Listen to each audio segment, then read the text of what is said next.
বান্দা যখন আল্লাহর সামনে দাঁড়াবে, দুনিয়ার সম্পর্ক অনুযায়ী ডানে তাকিয়ে তার বাবাকে খুঁজবে, বামে তাকিয়ে মাকে খুঁজবে। কিন্তু আফসোস আফসোস, ওই দিন বাবা বলবে, ও সন্তান, তুমি কেন আমাকে তোমার বাবা হিসাবে ডাকো? আমি তো দুনিয়ায় কোনোদিন বিয়েই করিনি। মা বলবে, ও বাবা, আমার তো দুনিয়ায় বিয়েই হয়নি, সন্তান কোত্থেকে আসলো? তাই আল্লাহ স্মরণ করিয়ে দেন, ও বান্দা আমার, ভয়াবহ অবস্থায় যে মানুষগুলো তোমাকে ভুলে যায়, ওই মানুষগুলো তোমার আপন না রে বান্দা। যেই আল্লাহ আমি তোমারে রোজ জগৎ থেকে লালন পালন করি, মায়ের গর্ভে তোমারে রেখে দুনিয়ার কোনো মানুষ তোমারে খাবার দেয় নাই, আমি আল্লাহ খাবার দিয়েছি। দুনিয়ার কোনো ডাক্তার তোমার সেবা নেয় নাই, আমি আল্লাহ মায়ের গর্ভের মধ্যে তোমার সেবা নিয়েছি। ও বান্দা,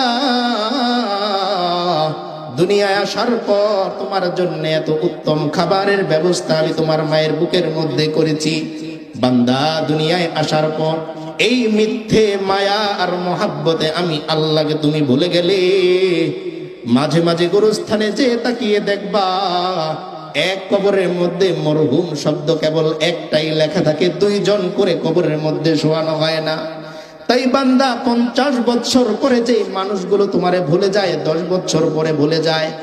এমনও তো হয়, যখন পেট থেকে সন্তানটা আসে, 2 মাস বয়স, 3 মাস বয়স হওয়ার পর, 4 মাস বয়স হওয়ার পর, 5 মাস বয়স হওয়ার পর প্রথম সন্তান ইন্তেকাল করেছে।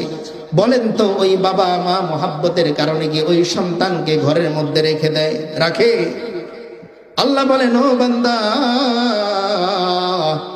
দুনিয়ার মানুষ যদি তোমারে আসলেই ভালোবাসতো, 1 লক্ষ টাকার 1 ভরি স্বর্ণ পুরাতন হয়ে গেল বান্দা ফেলিয়ে দেয় না, বরং যত্ন করে উপরে উঠিয়ে রাখে। 2000 টাকার একটা টেবিল ময়লা পড়ে গেলে বান্দা বারবার এটা পরিষ্কার করে। আহারে আফসোস, ও বান্দা, কেবলমাত্র তোমার জবানটা বন্ধ হয়ে যাওয়ার পর, হাত নাড়ানো বন্ধ হওয়ার পর, চোখ নড়াটা বন্ধ হওয়ার পর, বান্দা, তোমার বাবা তোমারে আর ঘরে রাখে না, তোমার মা তোমারে ঘরে রাখে না, তোমার ভাই তোমারে ঘরে রাখে না। ভয় লাগে, অথচ এই ভাইয়ের সাথে রাতের পর রাত এক খাটের মধ্যে বান্দা তুমি ঘুমিয়েছো। এই মায়ের কোলের মধ্যে কত রাত তুমি ঘুমিয়েছিলে। আজকে ওই মা বলে, ওর লাশটা যদি এই ঘরের মধ্যে থাকে, আমার অন্যান্য সন্তানরা ভয় পাবে, ওরে বাহিরে বের করে দাও।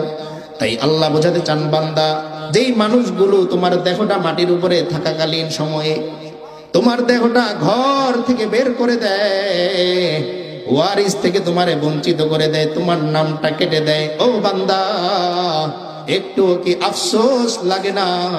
ওই মানুষগুলোর জন্য তুমি মাঝে মাঝে ফজরের নামাজ কাজা করো, ওই মানুষগুলোর জন্য মাঝে মাঝে জোহরের নামাজ কাজা করো।